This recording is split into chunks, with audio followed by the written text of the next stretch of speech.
ॐ तद्विष्णोः परमं पदं सदा पश्यन्ति सूरयः दिवेव चक्षुराततं दिवेव चक्षुराततम्।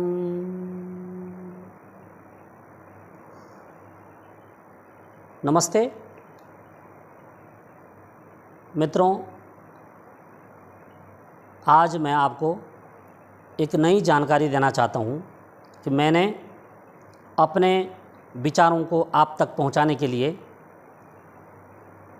YouTube स्टूडियो अर्थात एक मंच तैयार किया हुआ है। मैं समय समय पर इसी मंच से अपने विचारों को आप तक पहुँचाने की कोशिश करूँगा। आज एक बात आपसे कहना चाहता हूँ और वह दिल से कहना चाहता हूँ। कल आपने देखा होगा भारत के यशस्वी प्रधानमंत्री नरेंद्र मोदी जी ने नए संसद भवन का विधिवत उद्घाटन किया और इस उद्घाटन अवसर पर बहुत सारी पार्टियों ने इस समारोह का बहिष्कार किया। अच्छा, एक बात आप बताइए, मोदी जी 5 साल हैं, 10 साल हैं,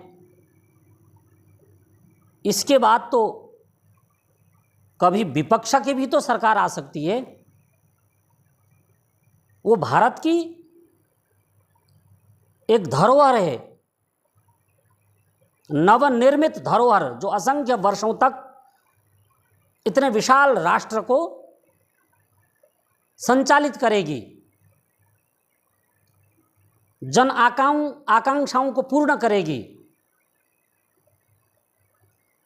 परंतु कुछ लोगों को ऐसी मिर्ची लग रही है जैसे मोदी जी का अपना घर हो और उस घर का वो गृह प्रवेश करके उसमें प्रवेश करने जा रहे हों। अरे भाई, कुछ तो दिमाग लगाओ। विरोध करते करते इतने भी पतित मत हो जाओ, इतने भी नीचे मत गिर जाओ कि तुम अपनी माँ का ही विरोध कर लो, अपने पिता का ही विरोध कर लो।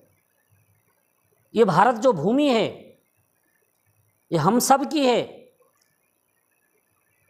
वेद में कहा गया है, माता भूमि ही पुत्रो अहम पृथिव्या। यह जो भूमि है, पृथ्वी है, वसुधा है, यह हमारी माँ है और हम इसके संतान हैं। कुछ लोगों को भारत माता की जय बोलने में भी दिक्कत होती है। मैं उनसे विनम्रतापूर्वक कहना चाहता हूं, क्या आप इस भूमि का जल नहीं पीते? क्या इस भूमि पर सांस नहीं लेते? क्या भारत की भूमि पर उगने वाले विविध फल का सेवन नहीं करते? क्या इस भूमि पर तुमने अपने रहने के लिए घर नहीं बनाया है? अरे किस बात का विरोध है? सोचो जरा। तुम्हारी बुद्धि मारी गई है। हमारे शास्त्रों में कहा गया है, विनाश काले विपरीत बुद्धि। जब विनाश काल निकट आता है तो बुद्धि विपरीत हो जाती है।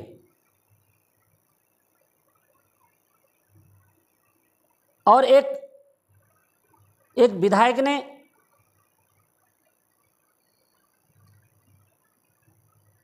मोदी का विरोध करते करते देश का विरोध किया।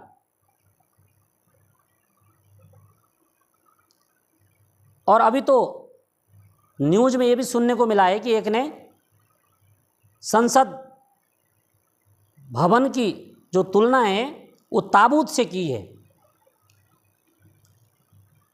मैं ऐसे गद्दारों के लिए इतना ही कहना चाहूँगा कि भगवान उन्हें सद्बुद्धि प्रदान करें।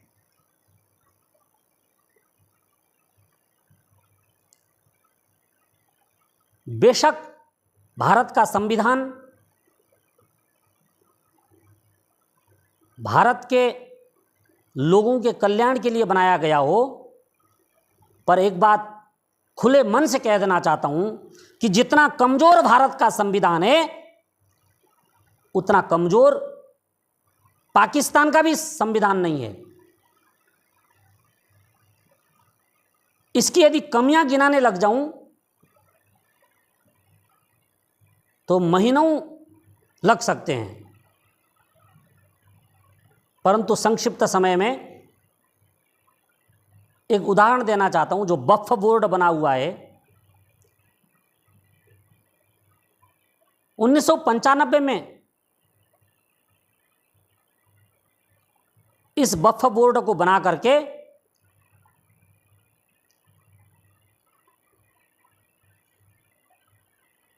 तुष्टीकरण की जो नीति है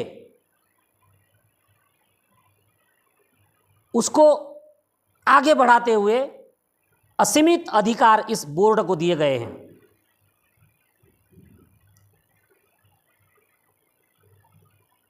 और न्यूज चैनलों के माध्यम से सुनने को प्राप्त हुआ है कि लगभग दिल्ली और बंबई जैसे 10 शहर के बराबर जमीन वक्फ बोर्ड के कब्जे में है भारत की। ये बहुत दुखद और आगामी भारत के हिंदुओं के लिए चिंताजनक है। कल भारत के यशस्वी प्रधानमंत्री जी ने जो संसद भवन का उद्घाटन किया और उसमें तमिलनाडु से जो सनातन धर्म गुरु आए थे, उन्होंने मोदी जी को राजदंड प्रदान किया। और यह दंड इतना कमजोर हो चुका है कि असंख्य वर्ष तक यहां कोई तपस्वी चाहिए जो इस देश को संभाले। इस देश का भ्रष्टाचार खत्म हो, न्यायालयों में काम ठीक हो और राजदंड के बारे में हमारे धर्मशास्त्रों में कहा गया है कि दंडः शास्ति प्रजा सर्वा दंड एवा भिरक्षति दंडः सुप्ते सुजागरति दंडम धर्म विदुर्बुधा। दंड जो है वो प्रजाओं के ऊपर शासन करता है और समान व्यवस्था के तहत शासन होना चाहिए। और दंड दुष्टों को कठोर दंड देता है और दंड इस राष्ट्र की रक्षा करता है। तो जो राजदंड मोदी जी को दिया गया है, इसके लिए